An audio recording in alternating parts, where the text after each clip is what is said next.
He's been the President of the European Parliament since the end of January, and he certainly has his work cut out for him. At the end of this week, German Gert Poettering will play a crucial role at a summit in Berlin that marks the 50th anniversary of the founding of Europe. EU members will draw up what's known as the Berlin Declaration, a strategy to try to end the impasse over a stalled constitution. In Strasbourg, Poettering spoke to EuroNews about his vision for the bloc's future. Before existing, the Berlin Declaration had to face severe criticism. According to you, will it manage to be a useful document for Europe? I think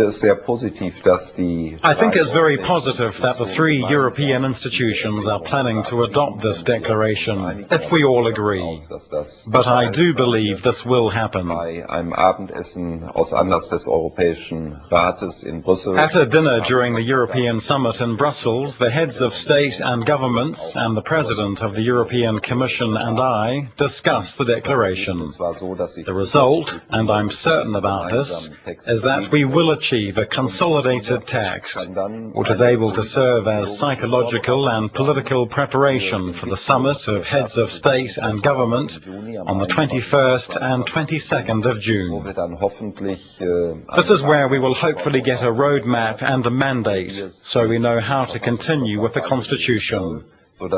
We have to see this as something ongoing, one step at a time. The successful Brussels summit on the climate, the solemn Berlin Declaration on the 25th of March, and then the summit on the 21st and 22nd of June in Brussels. That's development. If trust between all parties increases and Europeans have more confidence in Europe, then we will achieve European unity. We will end up being successful. You said the Berlin Declaration should refer to European values. Could you be more precise on the content of these values? Yes, I think it's very important that we talk about our success, which includes our European values. If we have different opinions, we don't attack each other. We're making use of the European institutions. They're founded on law. We're having political debate and reaching decisions. The perception of solidarity is important for the future of Europe. All of these should be written in the declaration, of course, as well as challenges like globalization, climate change, dialogue between cultures, questions of immigration and asylum. Also, questions more far-reaching, such as the energy supply, must be included in the declaration, the biggest challenges of the 21st century. And it's also very important that we find commitment from the European institutions and member states that we're able to start with necessary reforms in order to cope with these challenges. Gibt und der Mitgliedstaaten, dass wir uns die notwendigen Reformen geben wollen, damit wir diese Herausforderung bewältigen. Should a special stress be put on the social dimension of the European Union? I think this is an important point, since we're discussing globalization mainly from the economic perspective. We can't only limit it to the market or competition. That's important too, but we do have to preserve our European social model, and this should be part of the declaration. And should we speak about a new treaty or a new constitution?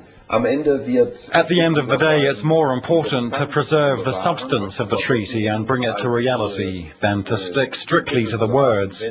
If we can keep the substance of the Constitution, then there is no need to call it a constitution, because anyway the name doesn't carry the same importance in terms of meaning as the content. Do you consider, as many, that the French presidential election is currently the main obstacle to progress at the European level?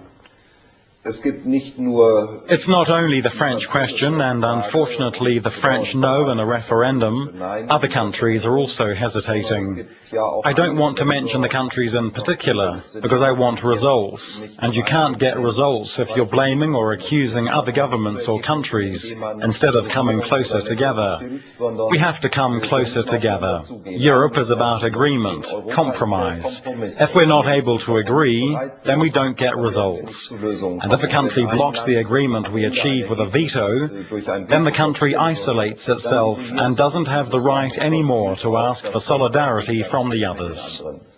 50 years ahead, how should the celebration look like for the first century of the Rome Treaty?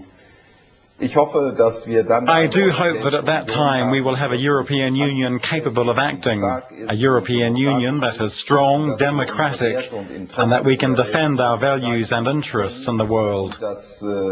I hope Europeans will be proud of the last 100 years, and they walk with confidence into the second century of a unified Europe. Hans-Gert Poettering, thank you very much. Ich danke Ihnen vielmals.